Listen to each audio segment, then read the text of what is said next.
ভারতে সম্প্রতি সামাজিক যোগাযোগ মাধ্যম ভিত্তিক ব্যঙ্গাত্মক প্ল্যাটফর্ম ককরোচ জনতা পার্টি নিয়ে ব্যাপক আলোচনা চলছে। এর শুরু ভারতের সুপ্রিম কোর্টের প্রধান বিচারপতি সূর্যকান্তের এক মন্তব্যকে ঘিরে। এক শুনানিতে তিনি কিছু বেকার তরুণ ও অ্যাক্টিভিস্টকে তেলাপোকার সঙ্গে তুলনা করলে সামাজিক মাধ্যমে ব্যাপক সমালোচনা শুরু হয়। অনেক তরুণ এটিকে পুরো প্রজন্মের প্রতি অপমান হিসেবে দেখেন। এরপর যুক্তরাষ্ট্রে অধ্যয়নরত ভারতীয় তরুণ অভিজিৎ দীপক সামাজিক মাধ্যমে ব্যঙ্গ করে লিখেন, সব তেলাপোকা যদি এক হয়ে যায়। সেখান থেকে শুরু হয় ককরোচ জনতা পার্টি বা তেলাপোকা জনতা পার্টি। অল্প সময়ের মধ্যে ইনস্টাগ্রাম, এক্স সহ বিভিন্ন প্ল্যাটফর্মে লাখো তরুণ এতে যুক্ত হন। এমনকি আন্দোলনের নামে একটি ওয়েবসাইটও চালু করা হয়। বিশ্লেষকদের মতে এই জনপ্রিয়তার পেছনে রয়েছে ভারতের তরুণদের দীর্ঘদিনের হতাশা। প্রতি বছর বিপুল সংখ্যক শিক্ষার্থী বিশ্ববিদ্যালয় শেষ করলেও সেই তুলনায় কর্মসংস্থান তৈরি হচ্ছে না। একই সঙ্গে বাড়ছে জীবনযাত্রার ব্যয়, রাজনৈতিক মেরুকরণ ও মত প্রকাশের সীমাবদ্ধতা নিয়ে অভিযোগ।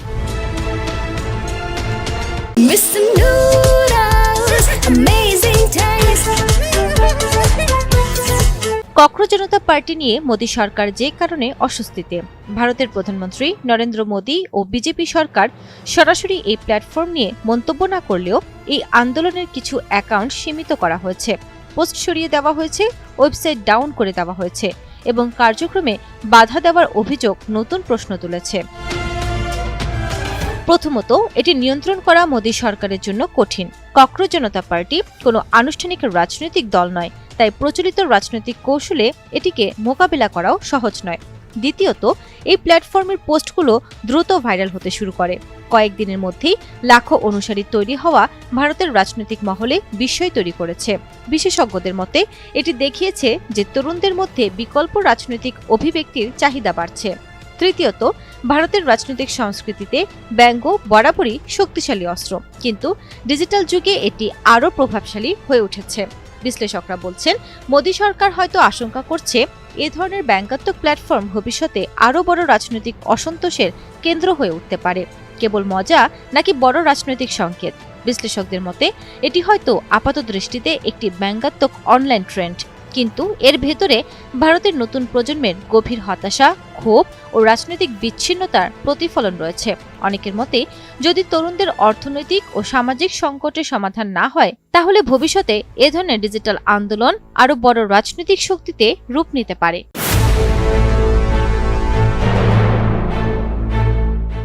যুক্তরাষ্ট্রের প্রেসিডেন্ট ডোনাল্ড ট্রাম্প জানিয়েছেন ইরানের সঙ্গে একটি চুক্তি প্রায় চূড়ান্ত হয়েছে এবং এর বিস্তারিত খুব শীঘ্রই ঘোষণা করা হবে।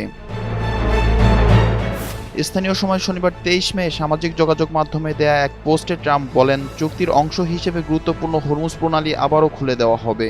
তবে এই বিষয়ে তিনি বিস্তারিত কিছু জানাননি। ট্রাম্প আরও বলেন, সৌদি আরব, সংযুক্ত আরব আমিরাত, কাতার সহ বিভিন্ন দেশের নেতাদের সঙ্গে তার খুব ভালো আলোচনা হয়েছে। তিনি এটিকে শান্তি বিষয়ক সমঝোতা স্মারক হিসেবে উল্লেখ করেন।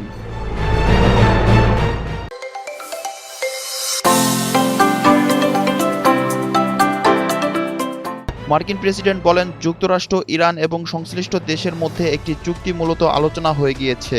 এখন শুধু চূড়ান্ত বিষয়গুলো নিয়ে আলোচনা চলছে। একই দিনে ট্রাম্প ইসরায়েলের প্রধানমন্ত্রী বেনিয়ামিন নেতানিয়াহুর সঙ্গেও ফোনে কথা বলেছেন বলে জানান। সেই আলোচনাও খুব ভালো হয়েছে বলে উল্লেখ করেন তিনি। এদিকে ইরানের পররাষ্ট্র মন্ত্রণালয়ের মুখপাত্র ইসমাইল বাঘাই দেশটির রাষ্ট্রীয় টেলিভিশনকে বলেন, গত এক সপ্তাহে ওয়াশিংটন ও তেহরানের অবস্থান কিছুটা কাছাকাছি এসেছে, তবে এখনও গুরুত্বপূর্ণ কিছু বিষয়ে মতপার্থক্য রয়ে গিয়েছে এবং যুক্তরাষ্ট্র পরস্পর বিরোধী বক্তব্য দিচ্ছে বলে অভিযোগ করেন তিনি। বাঘাই জানান, ইরান 14 দফা সমন্বয়ে একটি কাঠামোগত সমঝোতা চায়। আগামী 30 থেকে 60 দিনের মধ্যে আরও আলোচনা শেষে চূড়ান্ত চুক্তিতে পৌঁছানো সম্ভব হতে পারে বলেও তিনি আশা প্রকাশ করেন। গত 28 ফেব্রুয়ারি যুক্তরাষ্ট্র ও ইসরায়েলের হামলার পর মধ্যপ্রাচ্যে সংঘাত শুরু হয়। পাল্টা প্রতিক্রিয়ায় ইরান, ইসরায়েল ও উপসাগরীয় অঞ্চলে মার্কিন মিত্রদের লক্ষ্য করে হামলা চালায়। এপ্রিলের শুরুতে যুদ্ধবিরতি কার্যকর হওয়ার পর থেকেই দীর্ঘমেয়াদী শান্তি চুক্তি নিয়ে ওয়াশিংটন ও তেহরানের মধ্যে আলোচনা চলছে।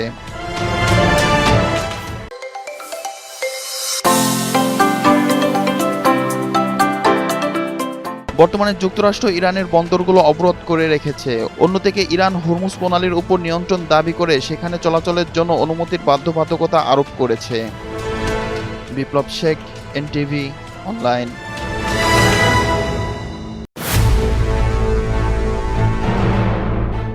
মার্কিন প্রেসিডেন্ট ডোনাল্ড ট্রাম্পের মেয়ে ইভাঙ্কাকে হত্যার পরিকল্পনার অভিযোগে এক ইরাকি নাগরিককে গ্রেফতার করা হয়েছে বলে জানিয়েছে মার্কিন সংবাদ মাধ্যম নিউ ইয়র্ক পোস্ট। অভিযুক্ত মোহাম্মদ বাকের সাদ দাউদ আল সাদি ইরানের আইআরজিসির প্রশিক্ষণপ্রাপ্ত বলে দাবি করেন এবং তার কাছে ফ্লোরিডায় ইভাঙ্কার বাড়ির নকশাও ছিল। তদন্ত সংশ্লিষ্ট সূত্রগুলোর দাবি 2020 সালে মার্কিন ড্রোন হামলায় ইরানের সামরিক কমান্ডার কাসেম সোলাইমানি নিহত হওয়ার প্রতিশোধ নিতে ট্রাম্প পরিবারের সদস্যদের লক্ষ্যবস্তু বানানোর পরিকল্পনা করছিল সে। ওয়াশিংটনে ইরাকি দূতাবাসের সাবেক ডেপুটি মিলিটার এন্তিফাদ কানবার বলেন, কাসেম সোলাইমানি নিহত হওয়ার পর আল সাদি বিভিন্ন সময় ট্রাম্প পরিবারের বিরুদ্ধে প্রতিশোধ নেওয়ার কথা বলতেন। তিনি দাবি করেন আল সাদির কাছে ইভাঙ্কা ট্রাম্পের বাড়ির পরিকল্পনাও ছিল। অভিযুক্ত ব্যক্তি সামাজিক যোগাযোগ মাধ্যম এক্সে ইভাঙ্কা ট্রাম্প ও তার স্বামী জ্যারেড কুশনারের ফ্লোরিডার বাড়ির অবস্থান সংবলিত একটি মানচিত্র পোস্ট করেছিল। সেই পোস্টে আরবিতে লেখা হুমকিমূলক বার্তায় বলা হয়, আপনাদের প্রাসাদ কিংবা সিক্রেট সার্ভিস কেউই আপনাদের রক্ষা করতে পারবে না, প্রতিশোধ শুধু সময়ের ব্যাপার। মার্কিন বিচার বিভাগের দাবি, আল সাদি ইরানপন্থী সন্ত্রাসী চক্রের একজন গুরুত্বপূর্ণ সদস্য। তাকে গত 15 মে তুরস্কে গ্রেফতার করা হয় এবং পরে যুক্তরাষ্ট্রে প্রত্যর্পণ করা হয়। তার বিরুদ্ধে ইউরোপ ও যুক্তরাষ্ট্রে 18টি মামলা ও হামলার চেষ্টার অভিযোগ আনা হয়েছে। পাকিস্তানের বেলুচিস্তান প্রদেশে আইনশৃঙ্খলা রক্ষাকারী বাহিনীর সদস্যদের বহন করা একটি ট্রেনে ভয়াবহ হামলার ঘটনা ঘটেছে। এতে অন্তত 24 জন নিহত এবং 82 জন আহত হয়েছে বলে জানিয়েছে দেশটির পুলিশ। 24 মে রোববার এই রক্তক্ষয়ী হামলায় শিশুসহ 82 জন গুরুতর আহত হয়েছে, এমনটাই বলছে দেশটির পুলিশ ও হাসপাতাল। স্থানীয় সময় সকাল 8:05 সেনানিবাস থেকে ট্রেনটি রওনা হওয়ার কিছুক্ষণের মধ্যেই এই বিস্ফোরণের ঘটনা ঘটে। ফোটানোর ঝামেলা ছাড়াই নিরাপদ পানির জন্য ঘরে আনুন পিওরিট। কল করুন 16627। শাটল ট্রেনটিতে মূলত আইন শৃঙ্খলা রক্ষাকারী বাহিনীর সদস্যরা ছিলেন, যারা ঈদুল আজহা ছুটিতে বাড়ি ফিরছিলেন। শক্তিশালী এই বিস্ফোরণের সময় ট্রেনের একাধিক বগি লাইনচ্যুত হয়ে পড়ে এবং 2টি বগিতে দাও দাও করে আগুন ধরে যায়। আগুনের তীব্রতায় ট্রেনের আশপাশের বেশ কিছু সামরিক যানবাহন পুড়ে ছাই হয়ে গেছে। ঘটনার পর উদ্ধারকর্মী ও নিরাপত্তা বাহিনী দ্রুত ঘটনাস্থলে পৌঁছালে হতাহতদের উদ্ধার করে হাসপাতালে পাঠানোর কাজ শুরু করে। আহতদের মধ্যে 57 জনকে কোয়েটার সম্মিলিত সামরিক হাসপাতাল CMH এবং 25 জনকে সিভিল হাসপাতালে ভর্তি করা হয়েছে, যাদের মধ্যে বেশ কয়েকজনের অবস্থা আশঙ্কাজনক। নিরাপত্তা বাহিনীর প্রাথমিক তদন্তে জানা গেছে এটি একটি সুপরিকল্পিত আত্মঘাতী হামলা। বিস্ফোরক বোঝাই একটি গাড়ি নিয়ে আত্মঘাতী হামলাকারী শাটল ট্রেনটিকে লক্ষ্য করে এই বিস্ফোরণ ঘটায়। বোমা নিষ্ক্রিয়করণ ইউনিটের প্রাথমিক তথ্য অনুযায়ী হামলায় 70 কেজিরও বেশি উচ্চ ক্ষমতা সম্পন্ন বিস্ফোরক ব্যবহার করা হয়েছে, যার কারণে ক্ষয়ক্ষতির পরিমাণ এত বেশি হয়েছে। আইন প্রয়োগকারী সংস্থা পুরো এলাকাটি অবরুদ্ধ করে রেখেছে এবং হামলার নেপথ্যে কারা তাদের চিহ্নিত করার জন্য চিরুনি অভিযান শুরু করেছে। পাকিস্তানের প্রধানমন্ত্রী শাহবাজ শরীফ এই ঘটনাকে জঘন্য বোমা হামলা হিসেবে উল্লেখ করেছেন এবং এর তীব্র নিন্দা জানিয়েছেন। এছাড়া নিহত পরিবারের প্রতি তিনি গভীর শোক ও সমবেদনা প্রকাশ করেছেন।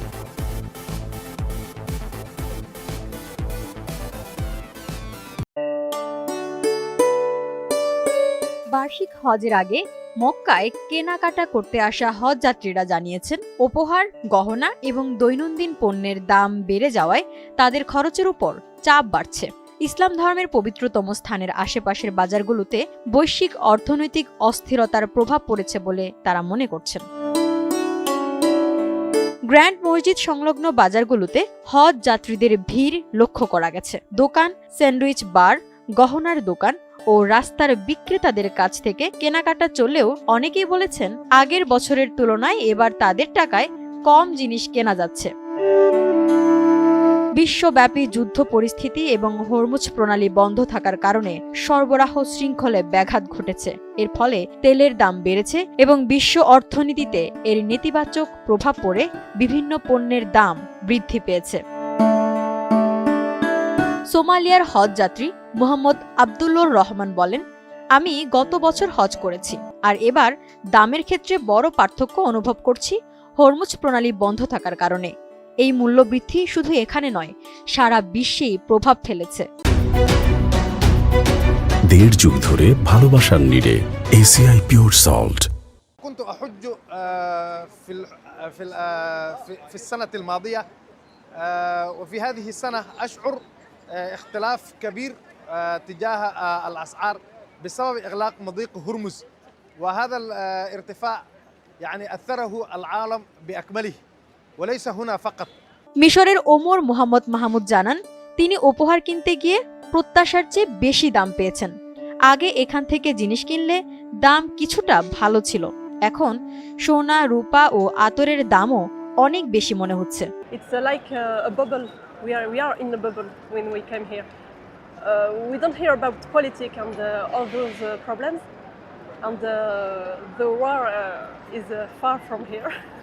Like I said. গহনার দোকানের কর্মী মোহাম্মদ ওয়াহজান বলেন, দাম বাড়ার পর রূপার চাহিদা কমে গেছে। চাহিদা আগের মতো নেই, অনেকটাই কমে গেছে। اتسوق بجيب حاجات هدايا وكده لقيت المنتجات كل المنتجات اعلى من ايه من الاسعار اللي انا متخيلها.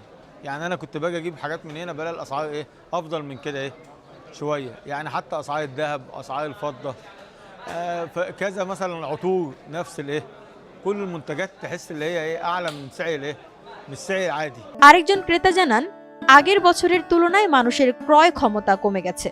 والله اقبال على الفضه تعب شويه الفضه بسبب ان غلت الفضه ارتفعت اسعارها شويه فالاقبال خف ما هو زي اول। তবে সব হজযাত্রী এই পরিস্থিতিকে একইভাবে দেখছেন না। ফ্রান্সের এক হজযাত্রী এশিয়া মুশ বলেন, এটা যেন একটা বুদবুদের মতো। আমরা রাজনীতি বা এসব সমস্যার কথা শুনি না, যুদ্ধও এখান থেকে অনেক দূর মনে হয়। Only for the two sides to remain far apart.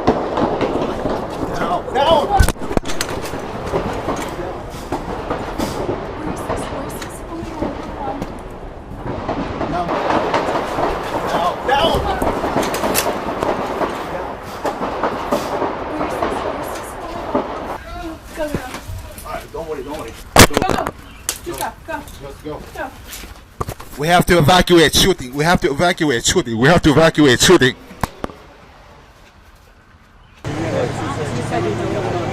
Sorry? We're at a 2-second delay. That was much more than 2 seconds. No, I'm saying we are now. Okay.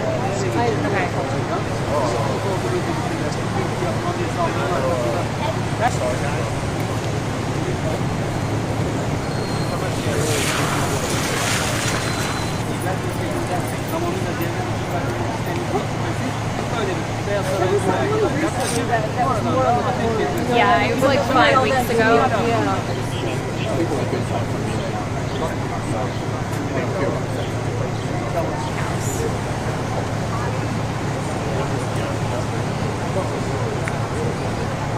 Copy that?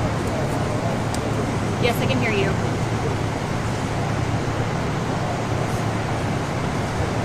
Scary. I mean, we live in scary times. It seems like there's violence all the time, especially recently. So it's, you know, it's sad to hear that, you know, people just can't be united and it's just violence all the time and hate.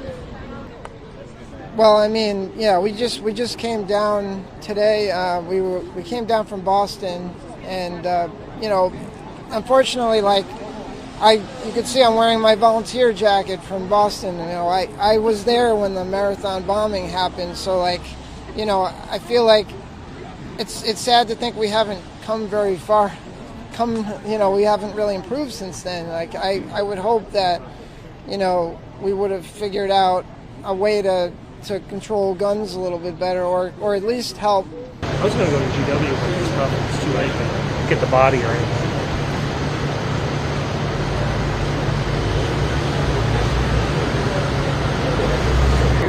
Mañana That's the thing, so when we got the list, I was in the middle of ordering, so I ordered like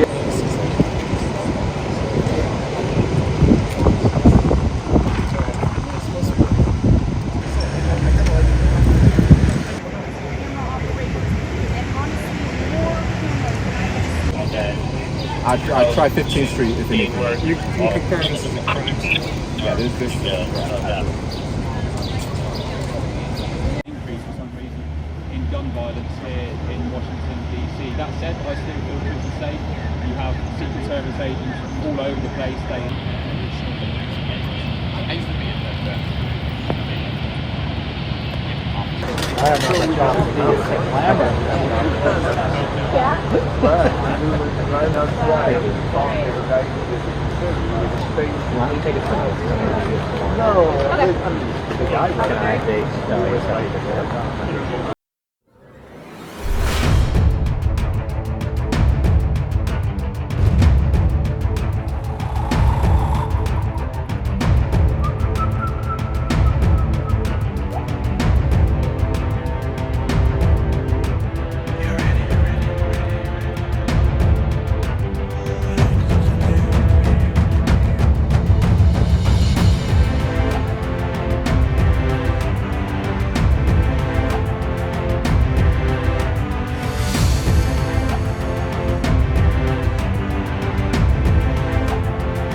হিসেবে বিবেচনা করা হয়।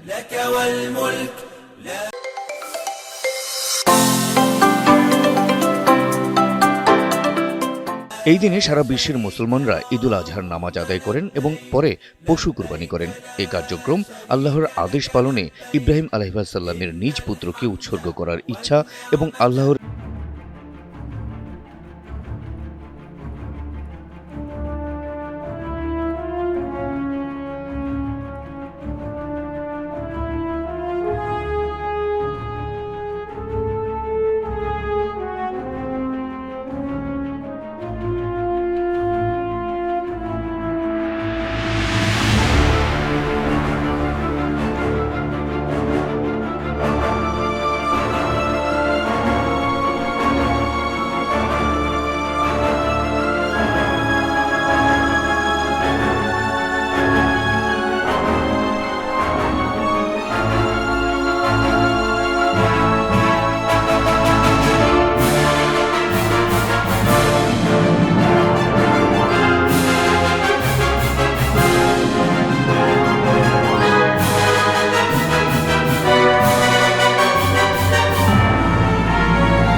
এই ঘটনার পর মুখ্যমন্ত্রী থালাপতি বিজয় কড়া হুঁশিয়ারি দিয়েছেন। তিনি ঘটনাটিকে ক্ষমাহীন অপরাধ উল্লেখ করে দোষীদের বিরুদ্ধে দ্রুত কঠোর ব্যবস্থা নেওয়ার নির্দেশ দিয়েছেন। মুখ্যমন্ত্রীর দপ্তর জানিয়েছে, নারী ও শিশু নিরাপত্তার প্রশ্নে সরকার কোনো ধরনের আপোষ করবে না। A new era of a real, secular, social justice starts now. এদিকে পুলিশ জানিয়েছে, বাড়ির কাছের একটি দোকানে কিছু কিনতে গিয়ে নিখোঁজ হয় ওই নাবালিকা। পরে 22 মে হ্রদের ধারে তার রক্তাক্ত মরদেহ উদ্ধার হয়। তদন্তে নেমে কার্তিক ও মোহন রাজ নামে 2 অভিযুক্তকে গ্রেপ্তার করেছে পুলিশ। ঘটনার পর বিরোধী দল দ্রাবিড় মুনেত্র কাজাগম নতুন সরকারের আইন শৃঙ্খলা পরিস্থিতি নিয়ে কড়া আক্রমণ করেছেন। তাদের অভিযোগ, সরকার পরিবর্তনের পরও সাধারণ মানুষের নিরাপত্তা নিশ্চিত করা যাচ্ছে না। অন্যদিকে বিজেপি এই ঘটনায় পূর্বতন সরকারের সমালোচনা করেছে। বিজেপি নেতা নারায়ণ তিরুপতি দাবি করেছেন, আগের সরকারের সময় থেকেই আইন শৃঙ্খলা ব্যবস্থা দুর্বল হয়ে পড়ে এবং বর্তমান পরিস্থিতি তারই ফল। ঘটনার পর স্থানীয় এলাকা জুড়ে শোকের আবহ তৈরি হয়েছে। সামাজিক যোগাযোগ মাধ্যমেও ক্ষোভ প্রকাশ করছেন সাধারণ মানুষ। নারী ও শিশু নিরাপত্তা নিয়ে নতুন করে আলোচনা শুরু হয়েছে রাজ্য জুড়ে। পুলিশ জানিয়েছে, দ্রুত তদন্ত শেষ করে আদালতে অভিযোগপত্র জমা দেওয়া হবে। একই সঙ্গে অভিযুক্তদের বিরুদ্ধে কঠোর ধারায় মামলা করা হয়েছে। বিশ্লেষকদের মতে, নতুন সরকার ক্ষমতায় আসার পর এমন নৃশংস ঘটনা তামিলনাড়ুর রাজনীতিতে বড় চাপ তৈরি করেছে। এখন সাধারণ মানুষের নজর সরকার কত দ্রুত বিচার নিশ্চিত করতে পারে।